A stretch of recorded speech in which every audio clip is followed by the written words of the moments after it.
Indian economy की ताज़ा तस्वीर क्या है? एफआईआईज घरेलू बाजार से क्यों दूर हो रहे हैं? और साथ साथ आईपीओ मार्केट में क्या कुछ हो रहा है, आने वाले समय में क्या हो सकता है, एसएमईज आईपीओ को लेकर नई तस्वीर क्या निकल कर आ रही है, इस पर बातचीत करने के लिए हमारे साथ वेदांत पढ़ेला हैं, ओरिम एडवाइजर्स के को फाउंडर हैं। बहुत बहुत शुक्रिया वेदांत, आपने वक्त निकाला बिजनेस 24 टीवी के लिए, इसके लिए धन्यवाद आपका। सर, शुरुआत मैं इंडियन इकोनॉमी के नए पिक्चर के साथ करना चाहता हूँ। क्या लग रहा है, क्या नई ताज़ा तस्वीर है? जिस तरह से यूएस ईरान में डील की बातचीत हो रही है, इस पर एमओयू भी साइन होने वाले हैं स्विट्जरलैंड में। क्या लग रहा है, कुछ अब यहाँ से राहत मिलती दिख रही है? इकोनॉमी के हालात आगे ठीक होते हुए आपको अब दिख रहे हैं क्या? तो बेसिकली इंडियन इकोनॉमी ने ये जो लास्ट एक साल की सिचुएशन है, पहले टैरिफ से शुरू हुई, कंटिन्यूड बाय द वॉर, काफ़ी मुश्किल समय से इकोनॉमी गई है। एंड लोगों को ये समझा है कि भाई एक डोमेस्टिक रेजिलेंस रहना बहुत ज़रूरी है, ताकि हम इंटरनेशनल इकोनॉमीज पे ज़्यादा डिपेंडेंट नहीं रहे। तो सारे जो स्ट्रक्चरल सेटअप्स है, बिजनेसेस है, उन्होंने अडेप्ट किया है ये चेंज। एंड ओवरऑल चेंजेस ला रहे हैं इस तरह के हम लोग का डिपेंडेंस कम हो, और जो हमारी ग्रोथ टारगेट्स हैं, जो एक डेवलपिंग नेशन की होनी चाहिए, हम उस तरफ आगे बढ़ते रहें। जो मैक्रो इकोनॉमिक एस्पेक्ट्स हैं वो देखो तीन चीज़ों पे डिपेंड होते हैं। एक होता है कि भाई ओवरऑल बिजनेस एनवायरनमेंट कैसा है। सेकंड ये है कि भाई डिमांड इकोनॉमी किस तरह चल रही है। एंड थर्ड थिंग बीइंग कि पॉलिसी कंटिन्यूशन क्या है। तो जो पॉलिसीज इंप्लीमेंट हो रही है इंडिया में, उसकी एक्सपेक्टेशंस है ये कि ये काफ़ी अच्छी तरह एग्जीक्यूट भी होंगी, एंड इसका बिजनेसेस को अच्छा फायदा भी होगा। तो ये सारी चीजें क्यूमुलेटिवली एक स्ट्रॉन्ग ग्रोथ ट्रैजेक्टरी सेटअप कर रही है इंडियन इकोनॉमी के लिए। ओके। वेदांत, एक सवाल मेरा, ये एफआईआईज के जिस तरह के आउटफ्लो हम देख रहे हैं 2024 के लास्ट से ही, देखिए लास्ट कैलेंडर या लास्ट क्वार्टर से ही 2024 में लगातार हम बिकवाली देख रहे हैं। क्या चाहिए एफआईआईज, कब तक इंतजार करेंगे भारत में पूरी तरह से एंट्री करने में? मैं नहीं बोल रहा हूँ कि आ नहीं रहे, लेकिन बट उनकी खरीदारी बहुत हम देख रहे हैं, कभी 2,000 डाल रहे हैं तो 4,000 निकाल रहे हैं, इस तरह की उनकी बिकवाली लगातार आउटफ्लोज देखने को मिल रहे हैं। क्या उन्हें अभी वैल्यू नहीं दिख रही है इंडियन मार्केट में, ग्रोथ नजर नहीं आ रही है, ऐसा है क्या? तो बेसिकली एफआईआईज का आउटफ्लो या कोई भी इन्वेस्टमेंट डिसीजन लिया जाता है, तो एफआईआई साइड पे मेजरली तीन पैरामीटर्स जिस पे डिपेंड होता है। फर्स्ट बीइंग कि भाई अंडरलाइंग अर्निंग्स ग्रोथ क्या है। सेकंड, वो अर्निंग्स ग्रोथ के साथ वैल्यूएशंस क्या बनी हुई हैं। और third, foreign exchange and taxation का क्या इम्पैक्ट है।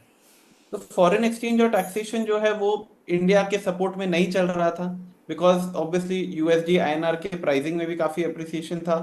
एंड एडिशनली जो टैक्सेशन है वो भी एफआईआई पे एक काफ़ी ज़्यादा इम्पैक्ट क्रिएट कर रहा था। तो क्यूमुलेटिव जो उनके रिटर्न्स बन रहे थे, those were not that lucrative as compare to any other developing nation. तो इसलिए आउटफ्लोज हम देख रहे थे। बट अभी जो वैल्यूएशन है इंडियन इकोनॉमी में और इंडियन मार्केट्स में, वो काफ़ी फेवरेबल लग रहे हैं। एंड एक्सपेक्टेड है कि यहाँ से ग्रोथ रेट्स भी काफ़ी पॉजिटिव रहेंगे। तो वी फील कि by the end of this calendar year हमें एफआईआई के फ्लोज वापस इनफ्लोज दिखने चाहिए। ओके, तो उम्मीद करते हैं, देखते हैं अब एफआईआईज की वापसी हो तो बाजार को भी एक सपोर्ट मिलेगा। अभी कौन से सेक्टर, कौन से पॉकेट्स आपको रिस्की लग रहे हैं, और किस सेक्टर में मार्केट में आपको लग रहा है नहीं ये अपॉर्चुनिस्टिक सेक्टर है? तो काफ़ी लोग बोलते हैं कि भाई एआई का एक नेगेटिव इम्पैक्ट होगा इकोनॉमी पे। तो मेरा पर्सपेक्टिव इस पे ये है कि वो पॉकेट्स मुझे अच्छे लग रहे हैं जो बिजनेसेस एआई के इम्पैक्ट को अडेप्ट कर रहे हैं और अपनी प्रोडक्टिविटी उससे बढ़ा रहे हैं। और मुझे वो सेक्टर्स ज़्यादा डेंजरस लग रहे हैं जहाँ पे एआई का प्रोडक्टिविटी पे कोई असर नहीं है, जो एआई की मदद नहीं ले रहे हैं। तो anybody who is adapting change, जो भी समय के साथ साथ चेंज हो रहा है और इम्प्रूव हो रहा है, वो पॉजिटिव सेक्टर्स हैं मेरे हिसाब से। ओके, आपकी इन्वेस्टमेंट फिलॉसफी क्या है, ताकि उन लोगों को गाइडेंस मिल पाए जो लॉन्ग टर्म इन्वेस्टर्स है, किस तरह की रणनीति के साथ बाजार में काम करना चाहिए? तो मेरे हिसाब से मैं जो इन्वेस्टमेंट फिलोसफी फॉलो करता हूँ, उसमें एक है कि जो भी विजन हम लेते हैं, हमको एक लॉन्ग टर्म विजन लेना है, 3 से 5 साल का। इन्वेस्टिंग कभी भी 3 महीने या 6 महीने के लिए नहीं होती है। एंड कोई भी बिजनेस को इवॉल्व होने में, उसकी अर्निंग्स ग्रोथ आने में, और वो सेम चीज उसके प्राइस में रिफ्लेक्ट होने में टाइम लगता है।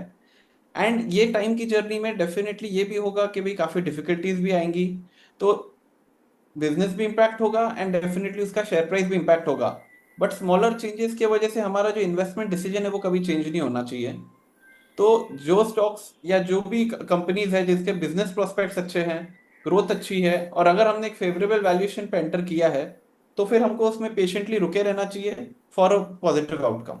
ओके, आप आईपीओ एडवाइजर्स भी हैं, काफ़ी कंपनीज को गाइड भी करते हैं, तो अभी आईपीओ मार्केट का मूड कैसा दिख रहा है? क्योंकि जिस तरह के मार्केट में अनिश्चितताएं हैं, उतार चढ़ाव दिख रहे हैं, क्या लग रहा है कि आप कैसे जज कर रहे हैं, कैसे रीड कर रहे हैं इस मार्केट को? तो आईपीओ मार्केट जो है उसको हमारे इंडियन पार्टिसिपेंट्स ने बहुत अच्छी तरीके से सपोर्ट किया है। भले मार्केट का सेंटिमेंट लो हो, लेकिन अच्छी कंपनीज जिनके अच्छे आईपीओस हैं उनमें बहुत अच्छा पार्टिसिपेशन देखा जा रहा है, इंस्टीट्यूशनल साइड पे भी और रिटेल साइड पे भी। तो क्यूमुलेटिवली मैं देख रहा हूँ कि it's a very good platform जो हेल्प कर रहा है कंपनीज को to raise that growth capital. And छोटी छोटी कंपनीज जैसे इतने एसएमई आईपीओस भी आ रहे हैं, तो ये एसएमई कंपनीज के लिए भी इट्स अ गुड प्लेटफॉर्म जहाँ पे उनको स्मॉलर अमाउंट ऑफ कैपिटल भी चाहिए होता है, तो हम प्रोवाइड कर पा रहे हैं through our capital market ecosystem.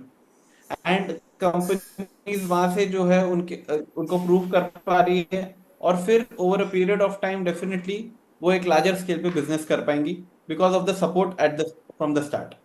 Okay, चलिए अच्छी बात है। सर एक चीज़, एसएमईज़ को क्या गाइड करेंगे? क्योंकि एसएमईज़ का प्लेटफॉर्म जिस तरह से ग्रो कर रहा है, जिस तेज़ी से कंपनियां आ रही हैं मार्केट में, और जो जिनकी इच्छा है कि वो भी यहाँ पर आए, उन एसएमईज़ कंपनीज के लिए क्या गाइडेंस है आपकी तरफ से? मेरी गाइडेंस ये होगी कि भाई एसएमई मार्केट्स में जब वो कैपिटल के लिए आ रहे हैं तो उनको ये ध्यान रहना चाहिए कि भाई वो कैपिटल से वो आउटकम क्या जनरेट करेंगे, और उसकी एक बहुत अच्छी क्लैरिटी होनी चाहिए कि पैसे जब रेज हो रहे हैं तो पैसे किस तरह additionally profitability of the company उसको किस तरह बेनिफिट करने वाले हैं, इसकी क्लैरिटी हो, इस पे फोकस हो, तो वो डेफिनेटली आईपीओ के लिए वो कंपनीज को आना चाहिए एंड कैपिटल रेज करना चाहिए। ओके सर, बहुत बार कंप्लायंस को लेकर भी इश्यूज उठते हैं, बहुत बार वैल्यूएशंस को लेकर भी एसएमईज में उठते हैं। इसको कैसे दूर किया जाए ताकि इन्वेस्टर्स भी ज़्यादा से ज़्यादा अवेयर रहे और कंपनियां जो आए वो भी इस फ्रंट पे तैयार रहें? देखिए, कंप्लायंस पॉइंट ऑफ व्यू से देखें तो exchange on a daily basis काफी अच्छे रेगुलेशन ओवर आईपीओ मार्केट को और रिफाइन करेंगे और ये प्रोसेस को भी और बेटर करेंगे। So exchange is doing good on that part. And company perspective से देखेंगे तो अगर रिलेटिवली आपको देखना है कि भाई आपकी वैल्यूएशंस क्या हैं एंड आप जो कैपिटल रेस कर रहे हो उसमें इन्वेस्टर्स को भी एक अपॉर्चुनिटी दिखनी चाहिए। अगर आप वो अपॉर्चुनिटी छोड़ते हो तो डेफिनेटली इन्वेस्टर्स आएंगे and IPO will be a success. तो आपको इन्वेस्टर के पर्सपेक्टिव से भी देखना है और कंपनी के पर्सपेक्टिव से भी देखना है, सिर्फ एक पर्सपेक्टिव से नहीं देखना है। ओके, कौन से सेक्टर आपको लग रहा है जहां पे आने वाले समय में वो एसएमईज वहां से ज़्यादा बाजार में आ सकती है, अपने आईपीओ लेकर आ सकती है? जो सेक्टर आपको लग रहा है जहां पे बहुत ज़्यादा पोटेंशियल है और वहां उस सेक्टर की कंपनीज आने वाले समय में बाजार में लिस्ट होती दिखेंगी?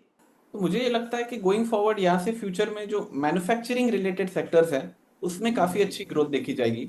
इसको मैं कंपेयर करता हूँ कि किस तरह लास्ट 20 ईयर्स में चाइनीज इकोनॉमी ने परफॉर्म किया है। तो इंडियन इकोनॉमी जो है ये अभी तो एक सर्विस ओरिएंटेड इकोनॉमी है, लेकिन हमें लगता है कि यहाँ से आगे फ्यूचर में जिस तरह लास्ट 20 ईयर्स में चाइना की manufacturing as a percentage of GDP grow हुई है 15% से 80%, अभी तक हम सिर्फ 25% तक पहुंचे हैं। तो मुझे लगता है कि यहाँ से मैन्युफैक्चरिंग एज अ थीम बहुत अच्छा चलेगा एंड वहां पे बहुत अच्छी ग्रोथ आएगी एंड वो इंडियन इकोनॉमी को भी बहुत सपोर्ट करेगा एंड आईपीओ की फंड रेजिंग भी वहां से ज्यादा दिखेगी।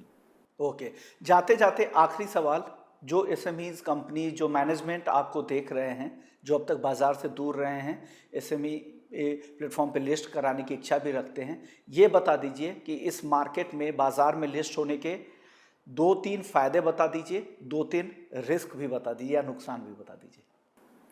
राइट, तो फायदा आप देखेंगे तो आपको एक रिकग्निशन बहुत अच्छा मिलता है, आपकी एक अच्छी ब्रांडिंग होती है, आपके इंटरनेशनल या डोमेस्टिक कस्टमर्स है उनके सामने एक लिस्टेड कंपनी है तो एक वेल रेगुलेटेड सेटअप है, वो एक बहुत अच्छा एडवांटेज होता है। प्लस आपके लिए ग्रोथ कैपिटल अवेलेबल है, आपको आप अच्छा प्रूव करोगे अपने आप को तो definitely capital always will be available for you at good valuations, तो वो एडवांटेजेस है। रिस्क में ये है कि आपका बिजनेस से हटकर आपका ध्यान मार्केट्स की तरफ नहीं चले जाना चाहिए कि भाई प्राइस मूवमेंट्स क्या हो रही है, वो आपका फोकस कभी नहीं होना चाहिए। आपका फोकस होना चाहिए कि भाई आपकी रेवेन्यू मूवमेंट्स क्या हो रही है, आपकी प्रॉफिटेबिलिटी मूवमेंट्स क्या हो रही है। तो फोकस शिफ्ट नहीं होना चाहिए, और आपके कभी भी इन्वेस्टर्स को आपको सही राह पे उनको गाइड करना है कि कंपनी किस तरह ग्रो हो रही है। उनको गलत गाइड करेंगे तो उसका सबसे बड़ा इम्पैक्ट तो प्रमोटर्स को ही होगा। ओके, जाते जाते ओरिम एडवाइजर्स के बारे में बताइए कि आप लोग कैसे गाइड करते हैं, आप कैसे काम करते हैं। ओरियम एडवाइजर्स बेसिकली एक SEBI registered investment advisory company है। तो हम क्लाइंट्स को एडवाइस करते हैं इंडियन मार्केट्स में, इंडियन इक्विटी मार्केट्स में इन्वेस्टमेंट्स के लिए, एंड उनके पोर्टफोलियो कंस्ट्रक्शन की जर्नी में उनको गाइड करते हैं। थैंक यू वेदांत, आपने वक्त निकाला और कई पहलुओं पे चर्चा की, इंडियन इकोनॉमी से लेकर जो पॉलिटिकल रिस्क, एफआईआईज के आउटफ्लो की वजह और आने वाले समय में बाजार में क्या अपॉर्चुनिटीज़ है, और एसएमईज कंपनीज़ को भी आपने गाइड किया जो कंपनियां यहाँ पर बाजार में आना चाहती है, लिस्ट होना चाहती है स्टॉक एक्सचेंजेस पे, उनके लिए भी एक गाइडेंस का बहुत बहुत शुक्रिया आपका।